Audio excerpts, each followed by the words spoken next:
7 మంత్రిసుతుల్ని విరూపాక్ష యూపాక్షౌ దుర్ధరం చైవనాయకం ప్రఘసం భాసకర్ణంచ పంచసేన అగ్రనాయకం అని విరూపాక్ష యూపాక్ష దుర్ధర ప్రఘస భాసకర్ణులు అనేటటువంటి 5గురిని, కొన్ని లక్షల సైన్యాన్ని, చైత్య ప్రాసాదాన్ని, అశోకవనాన్ని కేవలం హనుమ ఒక్కరే భంజించేశారు అంటే అసలు ఆయన యొక్క బలపరాక్రమముల గురించి చెప్పడం ఎవరికీ సాధ్యం కాదు. అంతటి గొప్ప బలపరాక్రమములు ఉన్నటువంటి వ్యక్తి. ఎంత బలపరాక్రమాలు ఉన్నాయి అంటే అన్నీ ఉండి కూడా జీవితం మొత్తం మీద నా కోసం ఈ బలాన్ని ఉపయోగించుకుంటానని ఆయన ఉపయోగించుకున్నటువంటి సంఘటన ఒక్కటి లేదు. చిరంజీవి ఇప్పటికీ ఉన్నారు.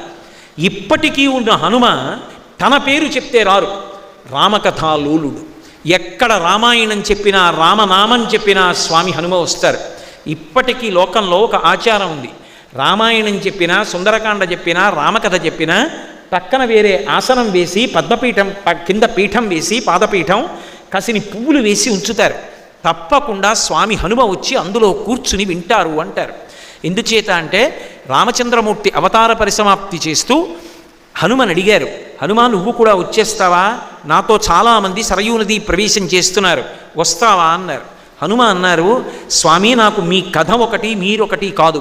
మీ కథ ఈ లోకంలో ఉన్నంతకాలం నేను ఇక్కడే ఉండి రామనామం చెప్తూ రామ కథ ఎక్కడ చెప్పబడుతుందో, రామనామం ఎక్కడ చెప్పబడుతుందో అక్కడికి వెళ్ళి కూర్చుంటాను, కూర్చుని నేను కాపాడతాను అన్నారు. రామచంద్రమూర్తి వరమిచ్చారు. మక్కథా ప్రచరిష్యంతి యావల్లోకే హరీశ్వర తావద్రమస్య సుప్రీతో మద్వాక్యం అనుపాలయన్. నిన్ను నేను శాసనం చేస్తున్నాను, చిరంజీవిగా ఈ లోకంలో ఉండు, భవిష్యత్ బ్రహ్మవి. ఎక్కడెక్కడ రామనామం వినపడినా, ఎక్కడెక్కడ రామ కథ చెప్పినా అక్కడక్కడికి వెళ్ళి నువ్వు ఉండు. నువ్వు వెడితే చాలు మంగళాలు జరుగుతాయి. హనుమ పేరు చెప్తే చాలు, హనుమ గురించి వింటే చాలు, హనుమ యొక్క కథని విన్నా, ఒక్క నమస్కారం చేసినా చచ్చిపోయేవాడు బ్రతుకుతాడు. అది మనిషి జీవితానికి తీవ్ర స్థాయి. చచ్చిపోవడం అనేటటువంటి మాట ఎప్పుడు వస్తుంది? అసలు ఆ మాట అనకూడదు. ఆత్మహత్య చేసుకుంటాను అనకూడదు. నేను చచ్చిపోతానండి, ఇక బ్రతకను, నేను బ్రతకలేనన్న మాట ఎప్పుడు వస్తుంది? ఇక ఈ కష్టాల్లోంచి నేను బయటికి రాలేనంటే.